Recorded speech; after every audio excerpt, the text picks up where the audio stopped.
$20,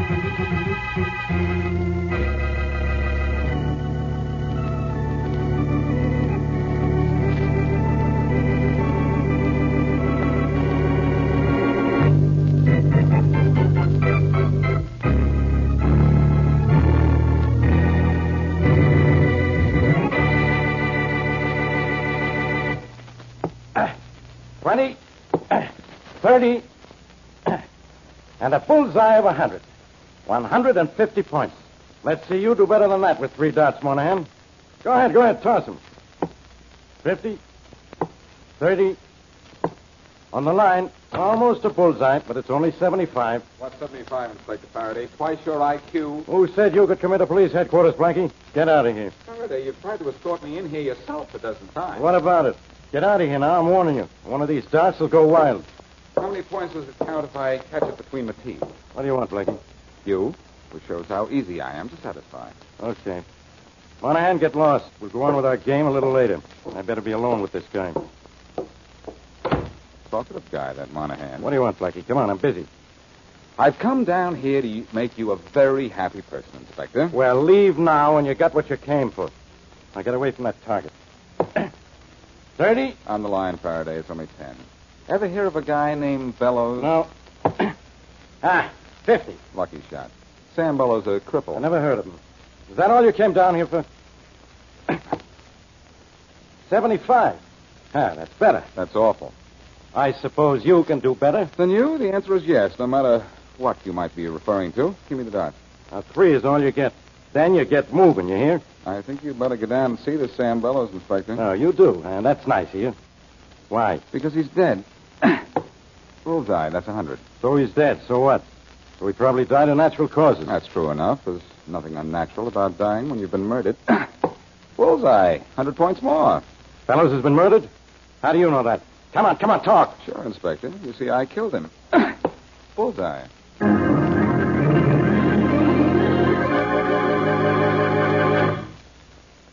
Now back to Richard Calmer's Boston Blackie. Enemy to those who make him an enemy, friend to those who have no friend.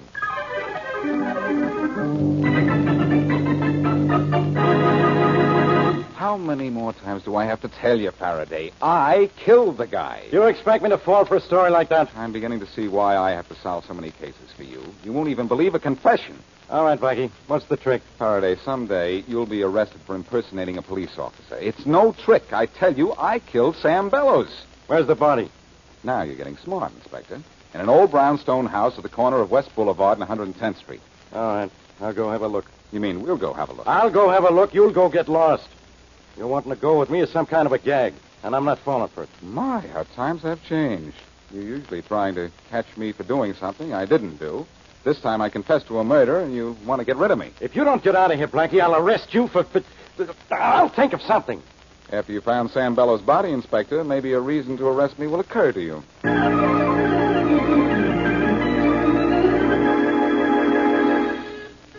Mary, that's probably Charlie Kingston. Let him in, will you? Oh, of course, Blackie, sure. What is that? Come on, Happy. Hey. I suppose he's happy, but what is he? Down, Happy, down. Where did you get your sidekick, Charlie? Oh, look. At a kennel or a stable? Look out, Blackie. Now he's going to jump all over you. Nice boy. Down.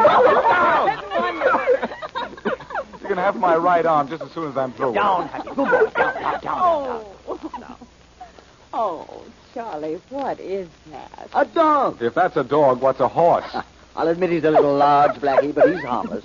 Harmless? He tried to devour us before we were even introduced. Oh, no, Mary. He was just making love to you. Happy's a very strange animal. Pays no attention to me or to anyone else he knows well. He only likes strangers. Well, introduce us to him quick before we're stampeded. Maybe I better put him in the kitchen. Good idea. Oh, close the hall door, will you, Blackie? Sure. Oh, come on, Happy. Nice boy. Oh, wait a minute, Charlie. The kitchen door opens out. Will you pull it towards you? Okay. I hope you don't mind if Happy plays in here, Mary. Of course she doesn't, Charlie. She wants a new kitchen anyway. Go on in. What kind of a dog is that, Charlie, besides big? We'll talk about Happy later. I want to know if you saw Sam Bellows.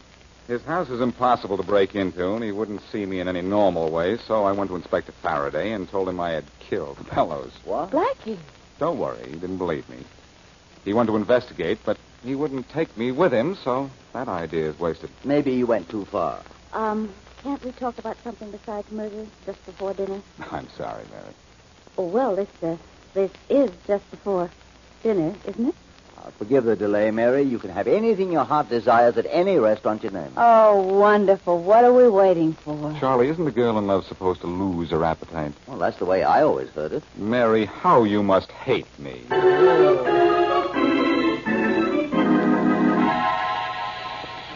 Come on, Rollins. Haven't you cut through that door yet?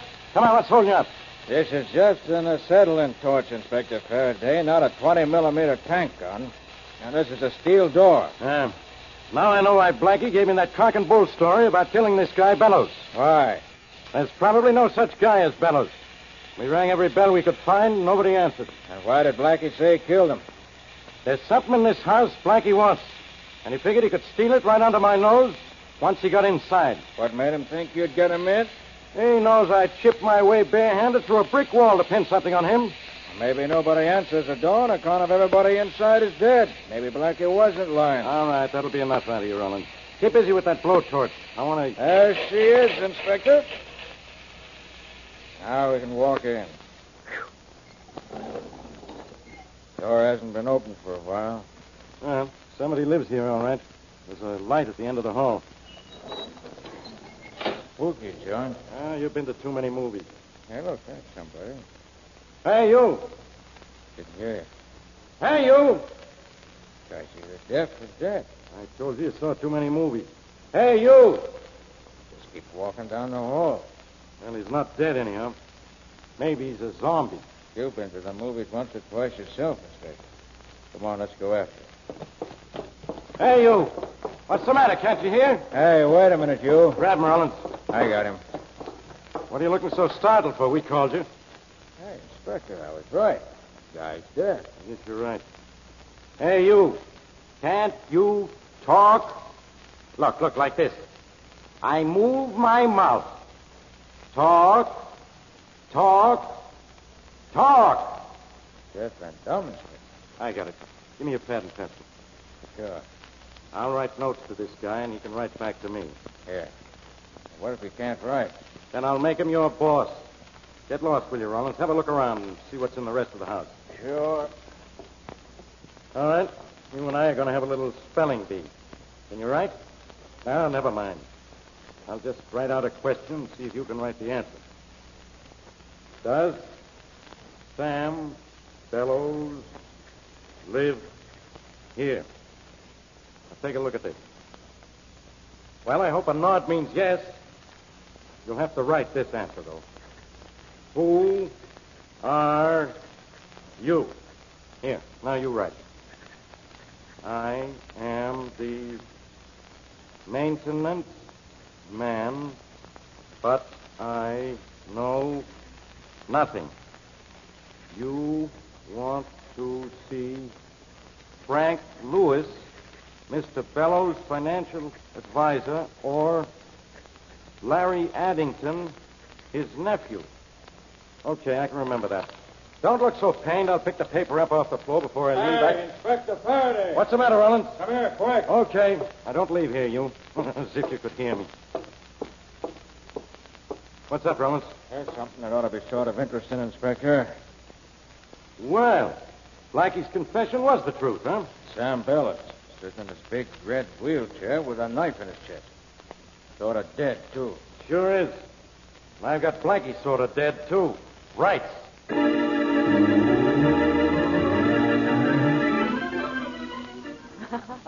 Well, thanks, Mary, for a wonderful evening. You're sure you don't mind if I leave Happy here in your apartment overnight? Oh, of course not, Charlie. He's a lovely dog. And he seems to like it there in my kitchen. Well, thanks. And thanks for the wonderful evening, too. And thank you for the wonderful dinner. And thank me for just tagging along, I suppose. Oh. Now, I am not expecting anyone. Well, let's see who you're not expecting. Alas, it is my secret lover. I confess all. Oh, come in, come in. Yes? Hello, Miss Wesley. Inspector Faraday. Some secret lover. Blackie here? Yes, come in. He was just leaving. Well, the pleasant part of the evening is over. You're here, Inspector. What do you want? You, Blackie? Mary's got a priority. Thank you, sir. Faraday, this is Charlie Kingston. How are you? How do, Inspector? I think we met on the phone several weeks ago. Oh, that's right. So you did. I hope you enjoyed yourself this evening, Blackie, because it's the last fun you're going to have for a long time. Why, are you resigning from the force? I'm arresting you for murder, Blackie. Now, who did I kill? Sam Bellows. What? Blackie, you said you didn't see him. I didn't. Oh, no, of course not. And how'd you know he'd be found dead? Was he? He was. Come on, Blackie. I'm taking you down to headquarters. Faraday, don't be stupid. And put that gun away. I'll put it away when you're tucked away. In jail. Come on. All right, Inspector, you win. But let me get my raincoat, will you, from the kitchen? Oh, no, you don't. But all I want to do Go is into the kitchen and duck out the back way. But, huh? Inspector, I promise I'll you... get your raincoat for you. Which is the kitchen door? Blackie, happy is in. Yes, I'm happy about the whole thing, too. Don't worry, Charlie. Oh, so everybody's happy, huh? That's fine. Now, which is the kitchen door? That one. Now, don't move, Blackie. I still have a gun on you. Yes, teacher. Hey, get down! Get down! Hey, somebody get this horse away from me! He knocked me down! Get this dog off me! Where's the chance? So long, Faraday. I'm leaving. Get me out from under this face-licking pony! What?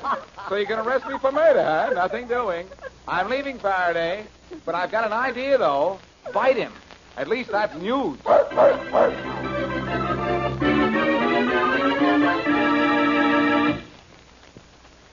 And now back to Boston Blackie.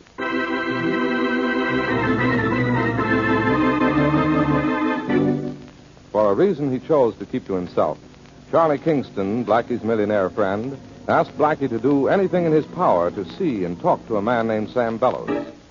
Unable to break into Bellows' home, Blackie came to Inspector Faraday with a story that he had killed Bellows in his home and should be taken to the scene of the crime. But Faraday suspected Blackie's confession was a trick and went to Bellows' home alone. There he found Bellows, murdered. Faraday then tried to arrest Blackie for murder, but Blackie, as usual, escaped. It is early the next morning. As we return to our story, Blackie and Charlie Kingston, dressed as policemen, are climbing the steps of Sam Bellows' house.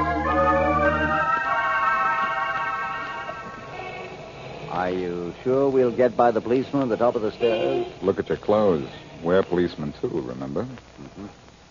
Won't this police guard recognize you? Not with a visor and my cap pulled down. Good morning, boys. Inspector sent you to relieve us? The relief men are coming up in a few minutes. Faraday sent up a special detail, okay? Sure. Go on in. Come on, Charlie. Right. Hey, wait, I'll open the door first. Thanks. Who else is here? Only Thompson. He's upstairs. Okay, thanks. Well, that wasn't hard, was it? No, but I'm not used to this sort of thing. You'll live longer if you don't try to get used to it, Charlie. Let's have a look around. What do you expect to find? Something that will lead us to Bella's murderer and take me off the spot. Well, let's hope we find it. Hey, Charlie, look at this crumpled paper on the floor. Yeah. Seems to be a note of some kind. Let's have a look at it. There seems to be two different kinds of handwriting on it. As if one person were asking questions and the other answering them. Faraday wrote the questions. I know that scrawl of his anywhere. Who wrote the answers? Someone who calls himself a maintenance man. He says he knows nothing, but mentions a financial advisor named Frank Lewis and a nephew, Larry Addington. I see. Faraday obviously met someone here in this house who could neither hear nor talk and had to write everything down. I suppose this information is useless, though. Not at all. A nephew and a financial advisor might be a perfect combination for a murder. I think I'll go up and see that advisor as soon as we're through here. Someone's coming in the front door. Probably the relief guard. Now, that special detail you sent in the house now, Inspector Faraday. Oh. Special detail? What are you talking about? Oh, this is fine. Come on, Charlie, out the back door. What if there isn't a back exit? Well, in that case, we'll get up speed, put our heads down, and make one.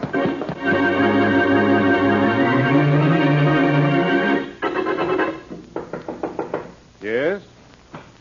Frank Lewis? Yes. I'm Special Police Investigator John Jones. You were Sam Bellows' financial advisor, weren't you? Yes, I've had one visit from the police this morning, an Inspector Faraday. I told him everything I could. Faraday sent me back to ask a few more questions, if you don't mind. Well, I mind because I'm busy, but I suppose there's nothing I can do. What else do you want to know? More about the will. I told Inspector Faraday everything I know. The night before last, Bellows changed his will. Formerly, the entire estate was to be left to Larry Addington, his nephew, with the exception of $5,000 to Ben Atkins, the deaf and dumb handyman in Bellows' home. Who did the new will benefit? Atkins again for $5,000, but instead of the remainder of the estate, about $100,000 being left to the nephew, Bellows chose to leave it to some charity, a dog and cat hospital. Any reason for doing this? Just so his nephew wouldn't get it. Cigarette? No, thanks. Don't mind if I smoke. Of course not. You say the will was changed the night before last, and Larry Addington, the nephew, was cut out. Did Addington know this? I don't see how it was possible. Bellows and his nephew seldom spoke to each other. Then it's possible, isn't it, that Addington killed his uncle thinking he'd get his money? Possibly. He's in constant trouble living above his means. He needs money. Say, you smoke more of a cigarette than I thought. Why do you say that? These cigarettes in this ashtray here. I doubt if they've been puffed more than 2 or 3 times. Oh, they were left there by a client of mine who was here just a few minutes ago. Nervous, huh? Very. Look what he does to paper matches. Takes the ends and rips them up the middle. Is there anything else I can tell you about the Sam Bellows matter? Yes. Where can I get in touch with Larry Addington? Larry lives at the Baker house. Thanks. You think Larry might have killed his uncle, believing he was still mentioned in the will? Yes, I do. And I have an idea that you're a little leery of Larry yourself. You'll have to stand still, Mr. Addington. Well, hurry up, will you, Martin? I'm trying to hurry, Mr. Addington, but I can't take the coat. You don't stand still. I don't like to stand still. Oh, we're going to be interrupted again. Come in. Tom, I told you not Larry to... Addington in here? I'm Larry Addington. Good. I'd like to talk to you. Some other time. I'm busy having a fitting. Did my man let you come in here? Please, Mr. Addington, stand still. Where do you intend going in that tweet, Addington? To a racetrack? Your opinion is uncalled for, and so is your presence. There, Mr. Addington, how do you like the way the coat hangs now? Well, I guess it's all right. Why all the new clothes, Addington? Anything wrong with a few new suits? Since my uncle was killed, I'm rich. Are you? Yes.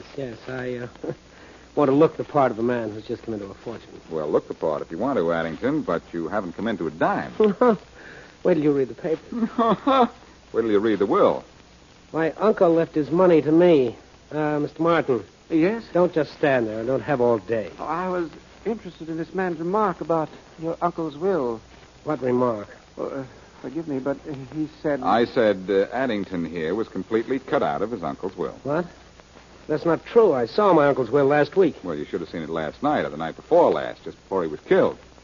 He changed it? He made a slight amendment, Addington. He cut me off? Without a cent. How do you know? I just talked with Frank Lewis. He was your uncle's financial advisor. Why would he tell you anything? I have what you might call a slight interest in your uncle's murder.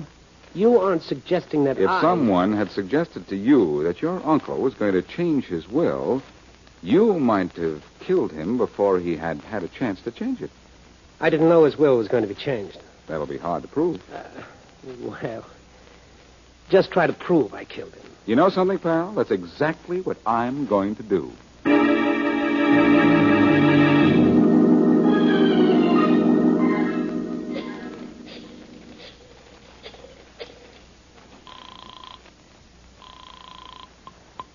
Hello? Charlie, this is Blackie. Yes, Blackie. Mary said you were going to see Bellows' financial advisor and the nephew, Addington. How have things worked out? All right so far. I just left the nephew. Is he your man? I don't know. He thought he was going to get his uncle's money, so he might have killed him. The person we've overlooked is the deaf and dumb handyman Faraday found in the Bellows house when he discovered the body. How could he be involved? He was left $5,000 in every will Bellows wrote. He might have discovered that Bellows had cut the nephew off and killed his employer, thinking maybe suspicion would be all on the angry nephew. Well, I suppose a man of his means would kill for $5,000, wouldn't he? Charlie, there have been murders for 5 cents. I think I'm going to get some more dope on that handyman. But, Blackie, you can't get back into Bellows' house. Faraday will have his policemen checking everyone who comes within a block of the place. I know it. I've been ducking Faraday so much today, I'm getting stoop-shouldered. Is Mary there? No, she isn't. I thought I could send her into Bellows' house as a newspaper reporter. She could get by Faraday's men with dark glasses and a new hairdo. I know where you can reach her. She just left here to take Happy down to the Mayfair Dog Hospital for a general checkup. Oh, thanks, Charlie. I'll go down there and meet her. Maybe I even belong with the dogs after the way Faraday's been hounding me.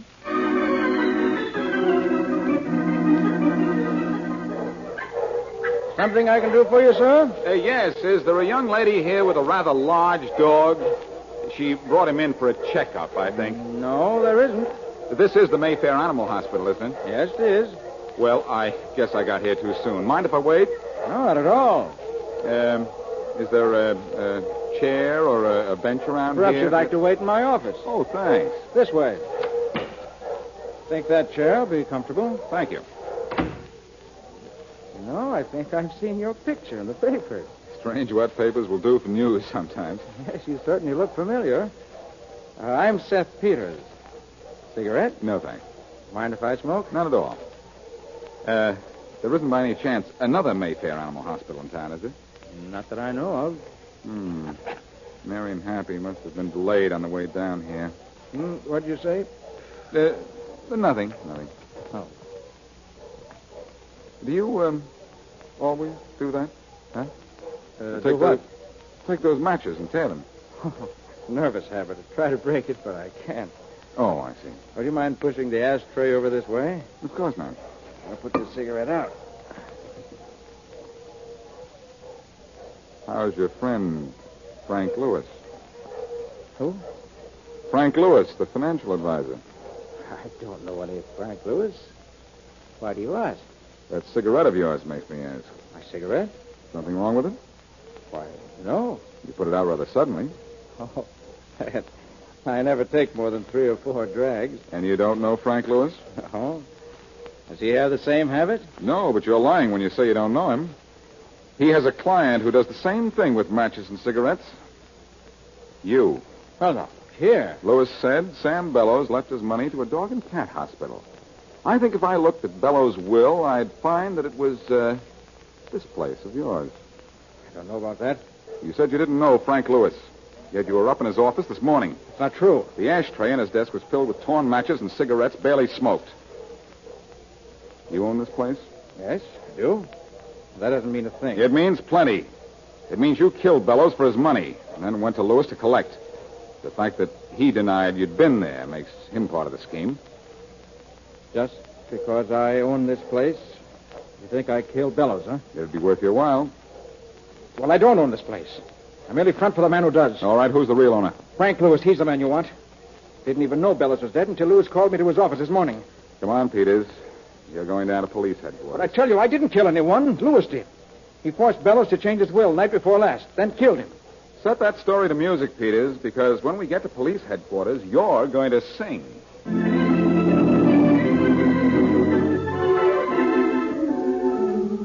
Well, I guess that's about all there is to tell, Mary. When Peters got through talking, Faraday had Lewis in jail. That clears up everything, Blackie, except why you wanted to get in to see Bellows in the first place. Because Charlie here asked me to. I didn't know it was going to get you into such trouble, Blackie. Oh, I don't mind trouble, Charlie. But I do like to know why I'm getting into it. You never did tell me why you wanted me to see Bellows. Well, Bellows was an engineer in one of my plants a few years ago. He disappeared with some important blueprints. For business reasons, I had to find Bellows and recover the prints quietly.